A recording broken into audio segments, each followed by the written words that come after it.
ఇంకా ఇజ్రాయెల్ కి ఎక్కడ వెళ్తాను?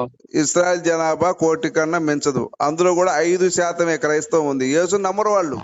ఆ, తెలుసా మీకు? తెలియదండి. మరి మందు మానేసినంత మాత్రం నేను వినేది చెప్పేది కదా. ఇప్పుడు అట్ట అనుకుంటే మందని కాదండి, మందని కాదు. నేను అల్లరి చిల్లరగా చెడుగా తిరిగేటప్పుడు ఎవరు చెప్పలేదు నాకు బుద్ధి మాటలు. ఎవరు నేను దొంగతనం చేసేటప్పుడు అరే ఎందుకు దొంగతనం చేస్తున్నావురా అని అనలేదు. ఒకటి కొట్టేటప్పుడు ఎందుకు కొట్టినవురా, ఎందుకు కొడుతున్నావురా అనేది అడగలేదు. అయితే వినండి సార్, అడిగాడు ఎప్పుడైనా? ఏసయ్య నన్ను అడగలే కానీ మరి ఎవరు? ఇవన్నీ కాదు. అంటే మనం చేసే తప్పులు మనం చేసే తప్పు కాదండి. ఇప్పుడు అట్లా అంటే దునియా మీద ఎన్నో తప్పులు ఉన్నాయి. వాళ్ళందరినీ మనం ఏం చేస్తున్నాము? నేనేమైనా చేస్తానా?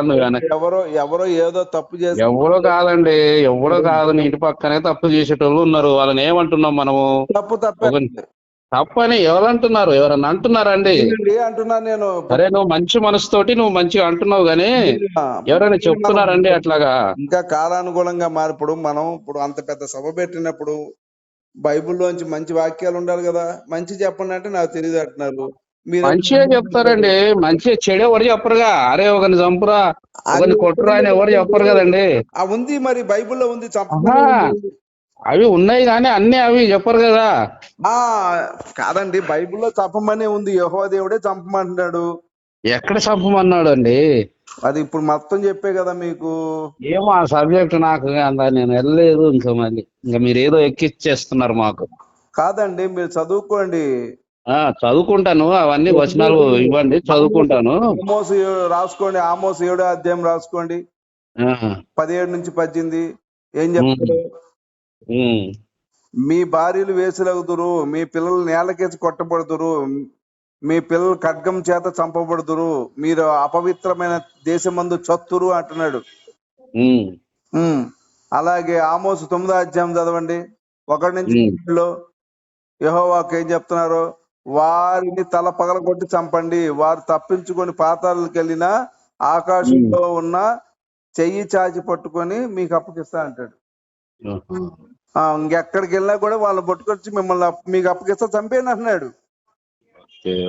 అంటే మొత్తం యేసుప్రభు చంపమనే చెప్తున్నాడు అనమాట. యేసుప్రభే మరి. యెహోవా, యేసు, పరిశుద్ధాత్ముడు ముగ్గురు ఒక్కడే కాబట్టి చెప్పేది యేసే. మరి సరే, మరి ఎక్కడుంది చెప్పమని? ఉంది కదా. మరి యెహోవా దేవుడే చెప్తున్నాడు చెప్పమని.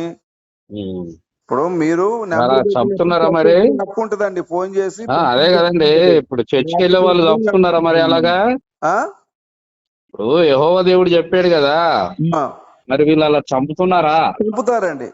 ఎప్పుడు చంపుతారంటే ఎప్పుడైతే ఇక్కడ ఉన్నటువంటి హైందవులు తగ్గిపోతారో, హిందూ మతం తగ్గిపోయిద్దో, ఎప్పుడైతే క్రైస్తవులు తగ్గుతుందండి అప్పుడు చంపుతారండి. ఇప్పుడేం చంపరండి. ఇప్పుడు మీకు మీరు అది మీ భ్రమ అండి. మీ భ్రమ అలా అనుకుంటున్నారు కానీ జరిగేది కూడా అదేనండి. బ్రిటిష్ అది తప్పు. అది తప్పు ఆలోచన చేస్తే తప్పుగా అర్థమవుతుంది బ్రదర్. బ్రిటిష్ వాడు అది ఎప్పుడు కాదు. వినండి, చాలా మందిని చంపారు బ్రిటిష్ వాడు. క్రైస్తవుడు ఒక్కటి వినండి, మనమంతా హిందువులము, ఓకేనా? దానికి ఒప్పుకుంటావా? హిందువులని మీరు చెప్పేది, నేను చెప్పేది హిందువులమేనండి. మీరు మనమంతా హిందువులం కదా.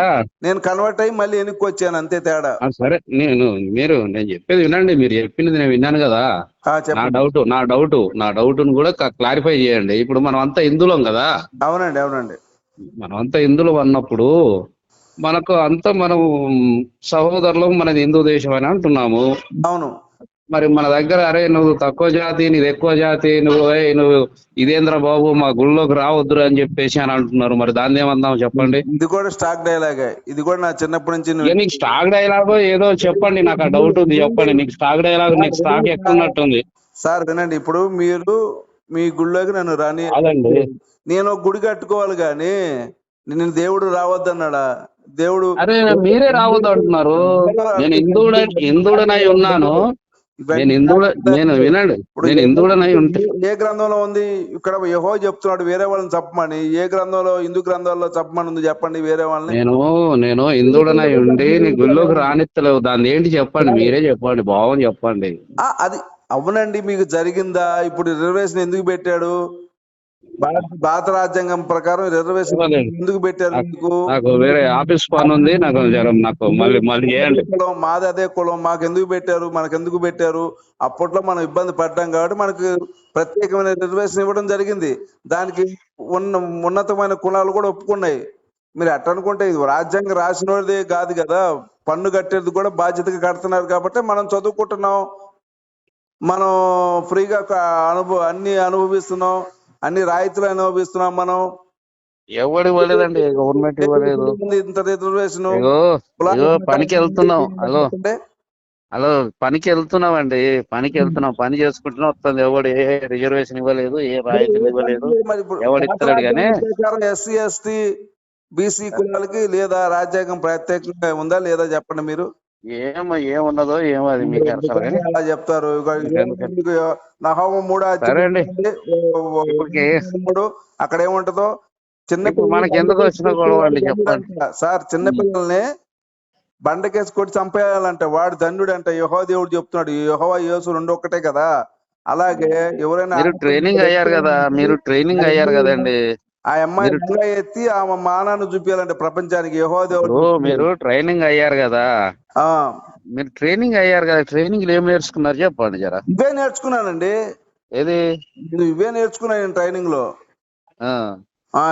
ఉన్న వాక్యాలే ఏదైతే బైబిల్లో ఉంటుందో అవే నేర్చుకుంటాం మేము. మా సుందర్రావు గారు ఉన్నారు కదా, బైబిల్ యూనివర్సిటీ, అదే యూనివర్సిటీ నుంచి వచ్చా నేను. ప్రసన్న బాబు గారు నా ఫ్రెండే. ప్రసన్న బాబు గారు కానీ పిటి సుందర్రావు గారు దగ్గర మేము నేర్చుకున్నాం. ప్రసన్న బాబు పోతే సాంబశివరావు అనే అతను ఉన్నాడు. మీకు ప్రవీణ్ పగడాల కూడా మనకు దోస్తే. అలాగే విపి రెడ్డి, తర్వాత వికేఆర్, జైపాలు, జాన్ వెస్లీ గారు, అందరూ ఫ్రెండ్సే నాకు. జాన్ వెస్లీ గారికి మరి ఫోన్ చేయకపోయారా? ఈ ప్రశ్నలు అడగకపోయారు ఒకసారి? అతను ఫోన్ ఎత్తలేండి, నా ఫోన్ అంటేనే అతనికి అడలిపోతాడు. మీది నెంబర్ ఉంటే కలపండి, నేను లైన్ లో ఉంటా.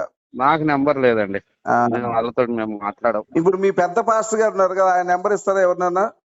ఎవరున్నారు? మాకు పెద్ద ఎవరు లేరు. ఇప్పుడు మీ దగ్గరికి వచ్చారు కదండి శాంతి మస్తములని, నా నెంబర్ ఎలా దొరికేది మీకు? మరి మీరు పోస్టర్ లో పెట్టారు కదా. ఎక్కడ చూసారు మీరు? జనగాం నుంచి వచ్చింది మాకు. మాకు అన్ని 2 రాష్ట్రాల్లో ఎక్కడున్నా కూడా పోస్టర్ వస్తుంది మా దగ్గరికి. మేము ప్రశ్నిస్తాం బైబుల్ ద్వారా. సరే మంచిదండి, సంతోషం. అది సంతోషం. ఇంతసేపు మాట్లాడినందుకు ధన్యవాదాలు. తెలుసుకోండి, అందులోంచి ఎంత తొందరగా మీరు బయట పెడితే మీకు మంచిది, సమాజానికి మంచిది. సరే రైట్. మరి మాకేమన్నా ఇస్తారా? మరి మాకేమన్నా ఇస్తారా? ఏం కావాలి? ఏమి ఇస్తారు? శాంతి ఇస్తారా? శాంతి ఇస్తారా లేకపోతే ఏమి ఇస్తారో? భగవద్గీత చదువుకోండి, శాంతి సమాధానం అన్ని దొరుకుతాయి. శాంతి సమాధానం భగవద్గీత చదివితే. మాకు లేదు కదా. ఏం లేదు? భగవద్గీత లేదు, ఎక్కడ దొరుకుతుంది? చదువుకోండి సార్, ఎక్కడైనా దొరుకుద్ది. సరే భగవద్గీత అంటే చదువుకోండి. నిజంగా మీకు అసలు దేవుడు అంటే ఏంటి, ధర్మం అంటే ఏంటి, సత్యం అంటే ఏంటి, మీరు అనుకున్న పరలోకం బైబుల్లో అది మిథ్య, అది దొరకదు, అదంతా కూడా అబద్ధం. అసలు మీకు ముక్తి అంటే ఏంటి, పరమాత్మ అంటే ఏంటి, అసలు ఆత్మ అంటే ఏంటి, మీకు కూడా మీకు సమాధానం దొరకాలంటే భగవద్గీత నిజంగా చదవండి. ఈ బైబుల్ ఏంటంటే వ్యాపారం కోసం. వ్యాపారం అంటే ఏ పని పాట లేకుండా ఉత్తిగా డబ్బు సంపాదించాలంటే, తొందరగా డబ్బు సంపాదించాలంటే బైబుల్ పట్టుకోవాలి. మాకెవరు ఇస్తలేరు కదండి, మాకెవరు ఇస్తలేరు కదా. ఎవరు ఇప్పుడు మాకు డబ్బులు ఎవరు ఇస్తలేరు కదండి. నిజం చెప్పలేదు చెప్తున్నా. అరే నిజమండి, మాకు ఎవరు ఇవ్వట్లేదు డబ్బులు. ఇస్తే బాగుండు కదా, త్వరగా పెద్దగా అవుదాం. అవుతున్నారు కదండి ఇప్పుడు. అయ్యా ఇల్లు లేదు, ఇల్లు కట్టుకుంటే 15 లక్షలు అప్పు అయిందండి. ఇల్లు లేదు, ఇల్లు కట్టుకుందామంటే 15 లక్షలు అప్పు అయింది, మధ్యలో ఆపేశాము. ఇప్పుడు 99.9% పాస్టర్లు అందరూ కూడా వ్యాపారమే. బైబిల్ అనేది యేసుని నమ్ముకో, ఉన్నది అమ్ముకో అని చెప్పేసి వ్యాపారమే. ఇది మీరు ఎంత బుకాయించినా అదే సత్యం. ఇక బుకాయించుడేమో కానీ మాకైతే తెలియదు. బుకాయించుడు మాకు అవసరం లేదులే కానీ ఉన్నది చెప్తున్నాం. అదే సత్యం అదే. చెప్తున్నాం మేము. చాలా సంతోషం. ఇప్పుడు మీరు నాకు ఆ, సమాధానం చెప్పగలరా? చెప్పండి. అదే అదే చెప్పాను కదా, అడిగాను కదా.